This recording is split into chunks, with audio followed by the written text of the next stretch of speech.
SEAL commander mocked her haircut. Then she opened her classified file. Nice bun, sweetheart. Real regulation. Did the Navy teach you that at beauty school? Or did you pick it up between coffee runs? The words cut through the motor pool bay like a blade scraping metal, slow, deliberate, designed to land in front of an audience. Commander Derek Hoyt had an audience. 41 men stood in the morning formation at Naval Air Station Coronado, instructors with clipboards at the margins. 3 maintenance crew frozen mid-task near a Black Hawk's engine housing, nobody moving, everybody watching. Hoyt had positioned himself precisely for this. The way a man positions himself when he wants a crowd to witness what he does to someone who doesn't belong. He wore 4 rows of ribbons on his chest, and the easy authority of a man who had never been questioned in a room and didn't intend to start. His arms crossed like he owned not just this base but the entire Pacific coastline. His shadow fell across her workstation as he stepped closer.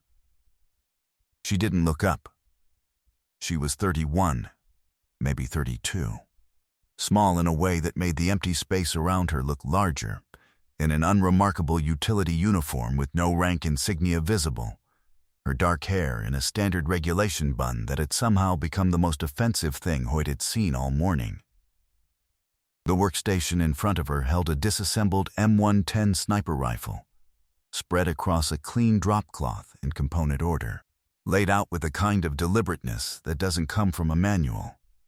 She was cleaning the barrel with a specific wrist angle, elbow at 90 degrees, cloth wrapped once not twice, that almost nobody outside of a very particular school knows to use. Her hands moved. She didn't look up. "I'm talking to you," Hoyt said. His voice dropped lower, theatrical. "I asked you a question, miss." She set the barrel section down. She looked up. Her face was calm in a way that seemed, to him, like blankness. "Higher than yours, sir," she said. "You just don't know it yet." Then she picked up the barrel section again and continued. Hoyt stared at her for a long moment. Behind him, 41 men exchanged glances. The kind that mean this is going to be interesting. A few grins appeared.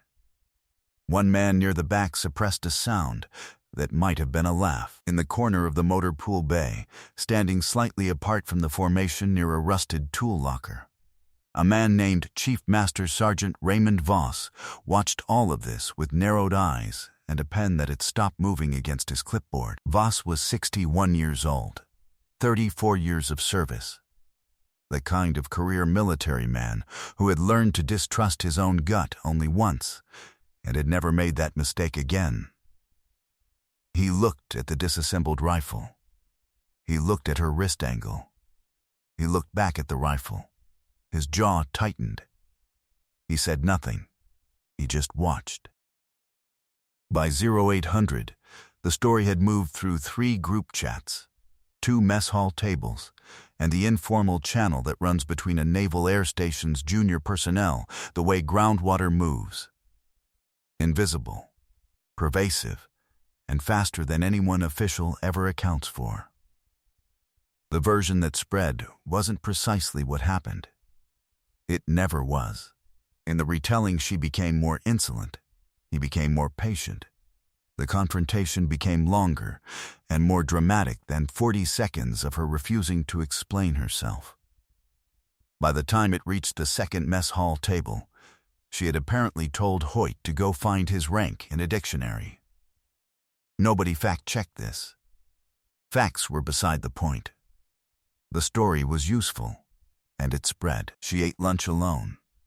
The mess hall hummed with the specific low-frequency noise of several hundred conversations that pause just briefly enough to make you aware of them when you walk in, then resume with a studied naturalness designed to indicate they weren't about you. She ate something that tasted like institutional efficiency, a bowl of something beige that had been hot an hour ago, and she listened. Not casually. She was listening with the practiced focus of someone who has spent years extracting operational intelligence from ambient conversation, learning to filter voices across the competing noise of a dining facility, the way you tune a radio through static to find the signal underneath. Who deferred to whom? Where the real authority moved beneath the official hierarchy, which subordinates made eye contact with Hoyt when he passed, and which ones looked at the floor. One petty officer at a far table kept his shoulders tight and his gaze fixed whenever Hoyt's name came up in conversation. The kind of tension that doesn't come from disrespect. The kind that comes from knowing something. She noted it. She filed it. She was doing intelligence work while appearing to be an isolated target. Nobody in the room understood this. That was the point. At 0900, she was reassigned from equipment maintenance to an auxiliary workspace, a smaller room, worse lighting, no windows, that Hoyt had apparently requested to have cleared out for her. The reassignment memo cited a vague audit of contractor credentials. That was his tell. She had been waiting for a formal credential audit since she arrived. It meant he'd made inquiries, found her file partially redacted, and interpreted the redactions as vulnerability rather than as classification. A man with 30 years of legitimate service learns to read redactions as threat. Hoyt had apparently not learned this. That was useful. She sat at the new workstation and pulled up the base network's authentication portal. The session token it requested required a 24-character rotating code that reset every 30 days. She entered it in 9 seconds. Most operators take 5 minutes. She'd been trained on authentication systems considerably more complex than this one, in circumstances considerably less comfortable than an auxiliary workspace with bad lighting. The authentication portal acknowledged her clearance level without comment. Level 5, the highest civilian contractor designation on record for this base. She was already inside. She had been inside since 0340 the previous morning, when she'd accessed the base communications infrastructure from her cot using a connection method that did not route through any of the base's monitored access points.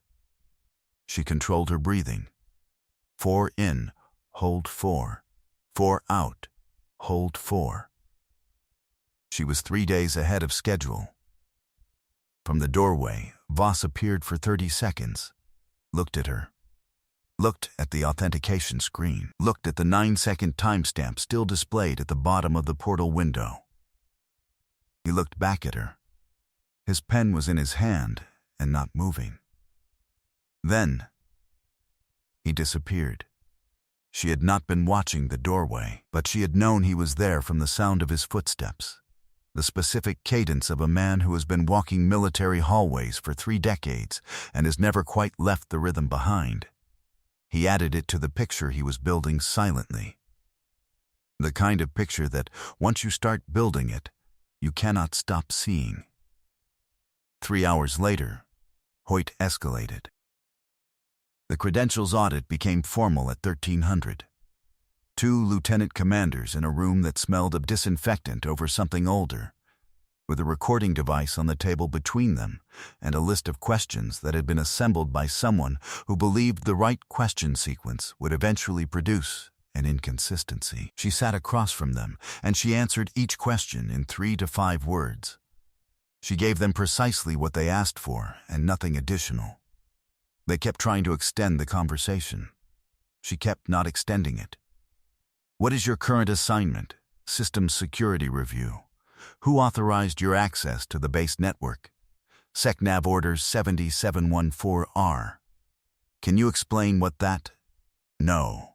A pause. The lieutenant commander on the left wrote something down slowly. The way people write when they want to seem like they're writing more than they are. Who is your commanding officer? Above your clearance level. Can you provide any name within your chain of command? No. Another pause. The recording device hummed. She folded her hands on the table. Her posture was exactly regulation, not approximately. not practically, but exactly, the specific geometry of someone for whom this position is so deeply trained that no amount of situational pressure moves it. The kind of posture that doesn't come from a manual, the kind that comes from it being drilled so far into muscle memory that the body defaults to it automatically when everything else is uncertain. The lieutenant commander on the right had stopped looking at his list of questions. He was looking at her hands. The specific way she'd folded them, thumbs tucked at a particular angle, not crossed, positioned. He wrote something. He looked back at his questions. He didn't ask another one. They released her at 14:12. At 1500, she was back at the auxiliary workstation. Her sleeve shifted as she reached for a cable junction on the floor, exposing 4 inches of her left forearm. The scar there was not surgical and not clean, ragged at the edges, the irregular kind that comes from shrapnel, from proximity to a detonation that should have been farther away than it was, from a location in a country that does not appear in her contractor file, because the contractor file is not the actual file. She pulled her sleeve down. She had done it unconsciously. 3 people in the room noticed. 2 of them forgot immediately. One of them, Voss, standing in the doorway again, for reasons he was no longer bothering to invent explanations for even to himself, did not forget. Something about this woman. He couldn't place it in words yet. But it was there. Had been there since the motor pool bay this morning. The picture in his head was almost complete, and what it showed him made his blood run cold in a way that had nothing to do with fear for himself and everything to do with understanding, finally, the scale of what he was standing inside. He said nothing. He left. He went to find a phone he was certain was not monitored. By 1600, she was back in the auxiliary quarters, a room barely large enough to contain a cot and a metal chair, running the second cross-reference of the access logs on a device that was not connected to the base network. The pattern was clean, cleaner than she'd expected, which was either evidence of sloppiness or evidence of a very specific kind of arrogance. The kind that assumes no one with the access necessary to find these artifacts will ever be looking for them, because the assumption is that no one with that access would ever be here.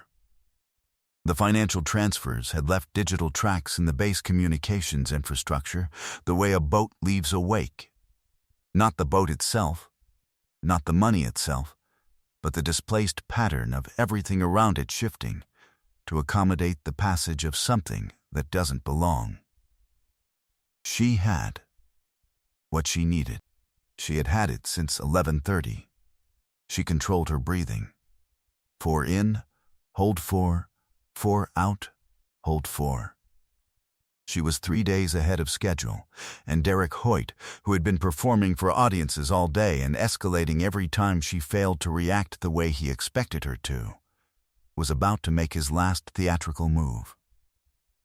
At 17:48, he appeared at her door with 2 armed security personnel and a document that cited a base security protocol she had never been formally notified of, because it had been written that afternoon. The document ordered her detainment pending a full credentials and identity verification. He delivered it the way he delivered everything, in front of an audience, his voice pitched for the 12 people standing in the corridor who had apparently just happened to be passing at precisely this moment. "I'm giving you the opportunity to do this with dignity," he said. She looked at him. She looked at the document. She looked at the armed security personnel, who were doing an admirable job of focusing their gaze at a fixed point on the wall above her head. "Of course," she said. She stood up. She set her device face down on the cot. Not powered off. Face down. The screen still running the cross-reference that had completed at 11:30 and that she had been letting cycle for 6 hours for reasons that would become clear shortly. And she walked ahead of them into the corridor without looking back. She appeared calm in the way she always appeared calm. Not peacefully. Not blankly. The specific calibrated calm of someone who is letting a chain of events proceed that she already knows the end of. This, more than anything else she had done since arriving, made Commander Derek Hoyt genuinely angry for the first time. Not performed anger. Genuine anger. The kind that comes from a man whose fundamental belief in the legibility of other people's fear has encountered something that refuses to be afraid. The holding room was 8 feet by 10 feet. Concrete walls. A metal bench welded to the floor. A window near the ceiling that showed a rectangle of darkening sky, and nothing else. The smell of industrial disinfectant over something older and harder to name. Her credentials, her contractor ID, her base access card, her visitor's clearance badge were on a tray outside the door. Her watch was still on her wrist. Nobody had thought to ask for her watch. That was how she had planned this 3 months ago. This is the near-fail moment, the point where anyone watching from the outside would think she's finished. Caught. Game over. Except games have rules, and she's about to show them they've been playing the wrong game entirely. Her watch read 18:21. In 9 minutes, at 18:30, the missed check in protocol she had filed with Naval Special Warfare Command before boarding the flight to Coronado would activate automatically. This was standard procedure for operations of her classification level. A missed check-in at the scheduled interval triggered a notification to 3 specific personnel, none of whom were on this base, and all of whom had the authority to move very large pieces. In 41 minutes, at 19:02, a secondary protocol embedded in the access logs she had been pulling for 72 hours would complete its verification cycle and push a summary to a classified network address that only 14 people in the United States government were cleared to receive. In approximately 2 hours and 12 minutes, Commander Derek Hoyt was going to learn the difference between rank and authority. She sat on the metal bench. She controlled her breathing. 4 in, hold 4. 4 out, hold 4. She thought about a man named Captain Peter Silas, call sign Blackthorn, who had died 7 years ago in a compound that officially never existed as the result of an intelligence compromise that had officially never been investigated. She thought about the 4 other men who had died with him. She thought about the access logs she had spent 72 hours pulling, and the financial transfers those logs documented, and the name those transfers connected to someone on this base who had been selling intelligence since 2017 and had thus far been functionally invisible because the men responsible for investigating him were the men he had paid first. She thought. Not yet. She thought. Soon. She sat in the 8 by 10 concrete room and she waited. And she breathed. And she let the watch count down. Voss found Hoyt at 18:37. The commander was in his office, apparently writing a report, which in practice meant he was sitting in his chair with the report open on the screen and his attention elsewhere, on his phone, on whatever version of this afternoon's events he was already composing for an audience that had not yet been given the opportunity to witness his decisiveness. "Commander," Voss said it from the doorway. His voice was quiet, not confrontational. Quiet the way a wire is quiet until you apply the current. Hoyt looked up. "Not now, Chief. I need a minute, sir," I said. "I have 34 years. Voss stepped into the office. He did not wait for permission. He closed the door behind him, quietly, which was somehow more final than slamming it would have been. I've spent most of them learning what certain things mean. The way she held that rifle barrel this morning. The wrist angle. I've only seen that grip taught at one school, sir. SEAL qualification training. Advanced track. Not basic. Advanced?" He paused for exactly 1 beat. "And that scar on her forearm is not from anything civilian." I know shrapnel. I have 12 of them myself from an incident in 2003 that is also classified. Hoyt stared at him.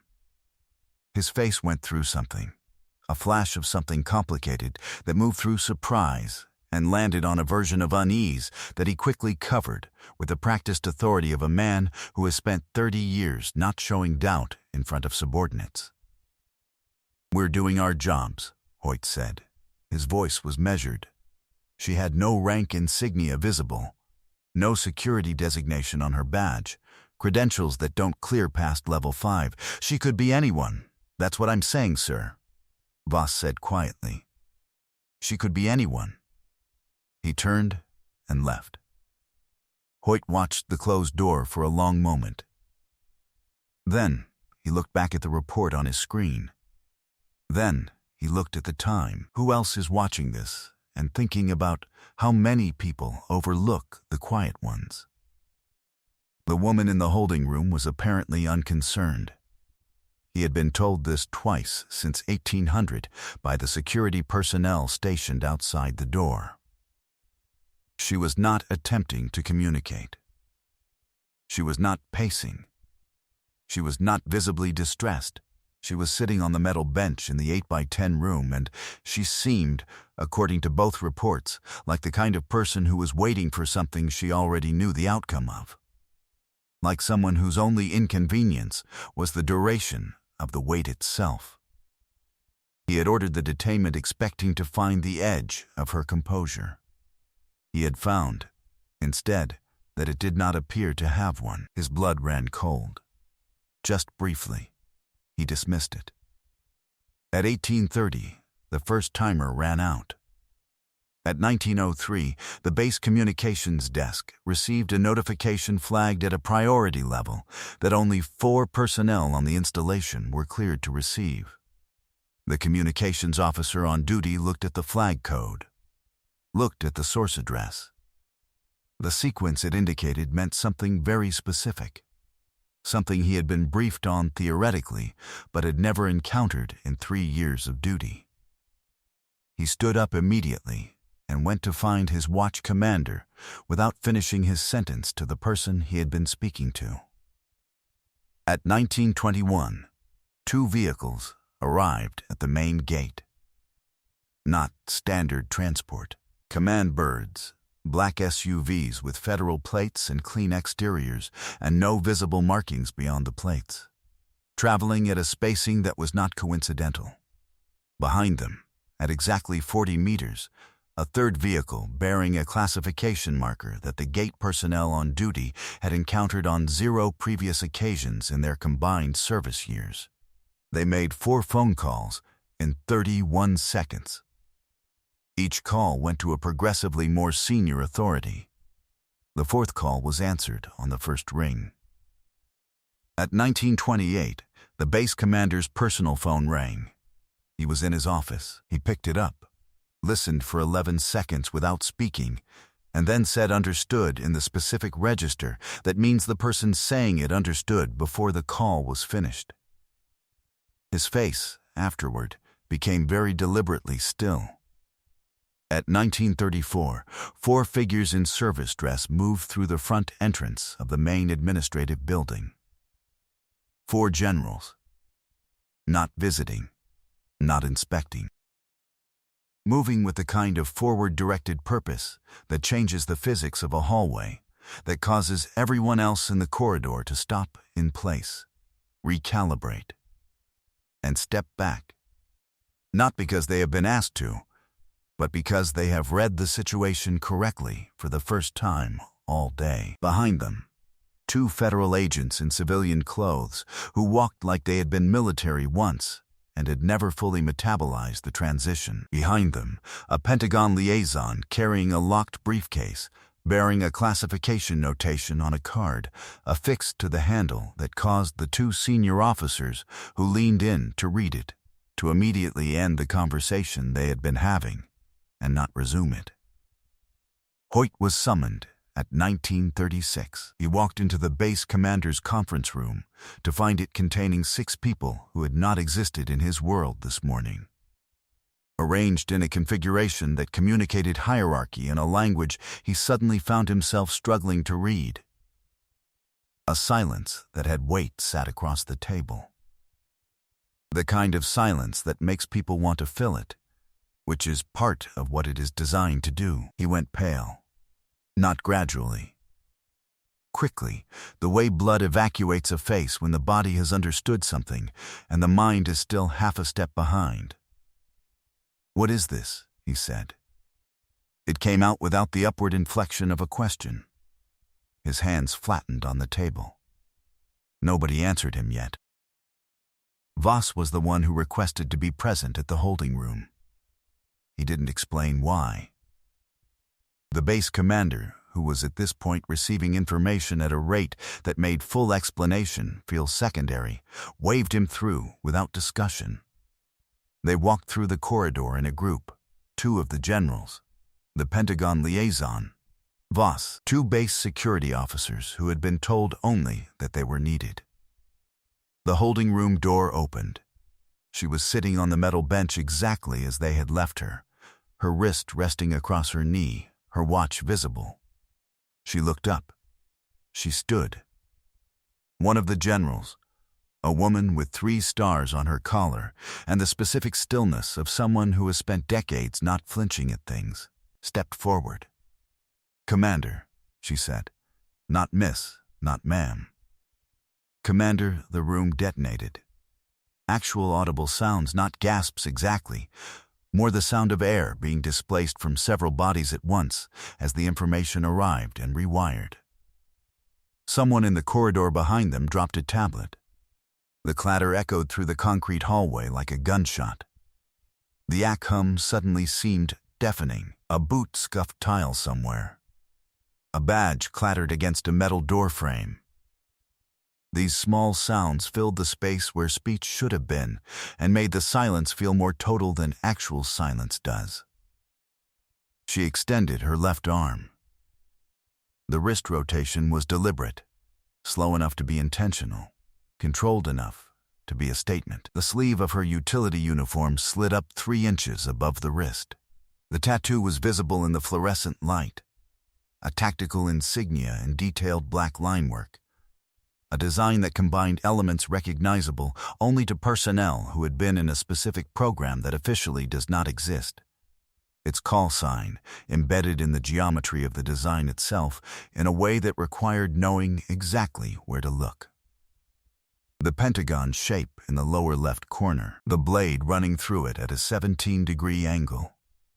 The 3 stars arranged not decoratively, but as coordinates. The senior federal agent's hand drifted involuntarily toward his sidearm and stopped. He wasn't reaching for it. His hand had moved before he told it to. He stood rigid, his face cycling through something. Recognition first. Then, the specific expression of a person reassembling their understanding of the last 6 hours at speed.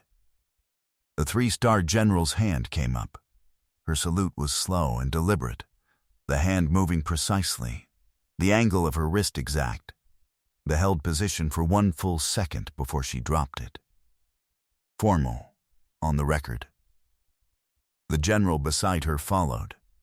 The Pentagon liaison followed, the 2 base security officers, exchanging one glance that communicated an entire conversation, followed. Then Voss. His salute was different from theirs. It was slower, and it was chosen, not commanded by protocol or proximity to senior officers, but chosen from knowledge, from 34 years of learning what certain things mean, from a morning in the motor pool bay when he had watched the angle of her wrist and let himself understand what it meant even when understanding it was inconvenient. He had known before the document. He had known before the tattoo. He had known from a grip and a scar and the specific way she did not react when a man tried to diminish her, and he had stayed silent not from doubt but from certainty. Because a woman under cover on a base where someone is trying to kill her needs an old veteran in the corner to know and say nothing, and he had known how to be that person. His salute broke the scene open. 4 generals.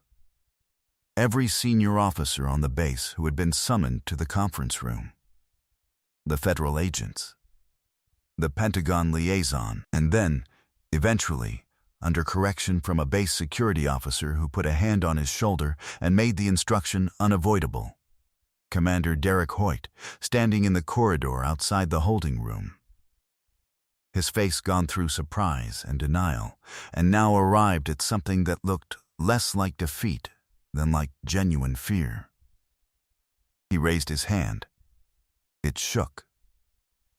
Not theatrically. Trembled. Small and involuntary. The kind of physical honesty that happens when a body understands something the mouth isn't ready to say yet. Her identity was stated aloud by the 3-star general, in the corridor, for the record, in front of 63 personnel who had now gathered in various states of official and unofficial presence. Because what was happening was the kind of thing that draws witnesses the way damage draws attention. "Commander Sarah Reyes," she said, "Naval Special Warfare Command, Deep Cover Operations, call sign Whetstone. Classification level above this facility's clearance. Every person in this building, including myself, answers to her authority." The silence that followed was not empty. It was full of the sound of 63 people understanding simultaneously that the woman they had watched eat alone in the mess hall had been the most dangerous person on this base since the moment she walked through the gate.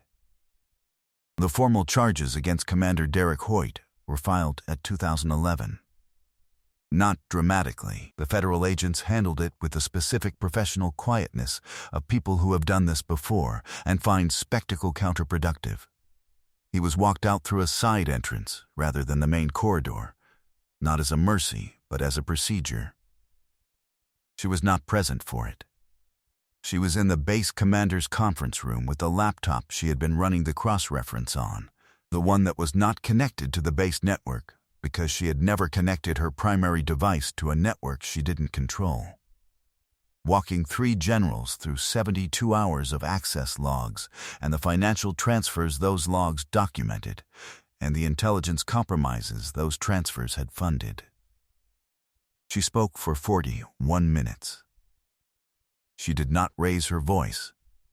She did not celebrate. She was thinking about the next phase before the first one was complete. They mocked her haircut. They forgot the bun was regulation for a reason, that operators in deep cover keep regulation details visible precisely so the arrogant ones, the ones performing for an audience, will find something to mock. They forgot she'd been wearing that bun on operations in 4 countries, in compounds that appear on no official map, under conditions that would have broken the men who laughed at her this morning before the first hour was finished. They forgot she had chosen this, specifically, because men like Derek Hoyt will always find the thing that looks small and use it as the place to demonstrate their size. They forget that the small things are sometimes the door. At 2217, she sat alone in the auxiliary quarters. They had offered her better accommodations, and she had declined, with the windows showing a rectangle of Pacific sky going from deep purple to black.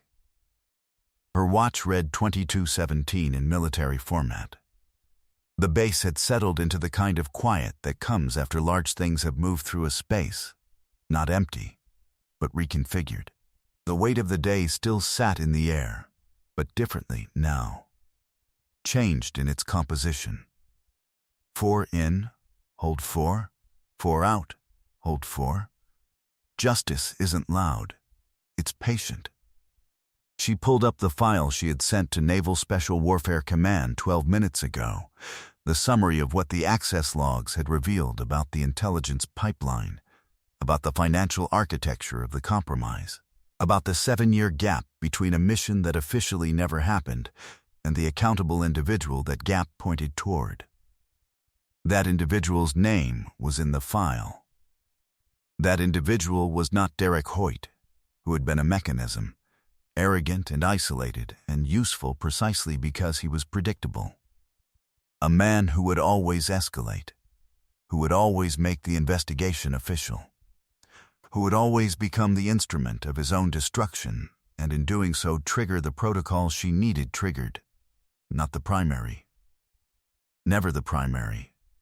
That individual was someone else. Somewhere else. And the file she had just sent was a beginning, not an end. Her laptop showed a surveillance image, timestamped from 3 years ago. A rooftop in Damascus. 3 figures visible in frame. 2 of them were identifiable in the records she carried. The third was obscured. Angle wrong. Resolution degraded. Face turned just enough toward shadow. Someone had been there. Someone had watched what happened on that rooftop and walked away and made a phone call afterward. And that phone call connected. If you were willing to follow the money through the access logs in the careful way that she had spent 72 hours doing, to a name she did not yet have, but that she was now considerably closer to. Somewhere, that person was still operational. Tomorrow brings new ghosts to hunt. Every soldier carries a story that few ever hear. Listen with your heart. Thank you for staying and watching. Subscribe to MVP Stories for more.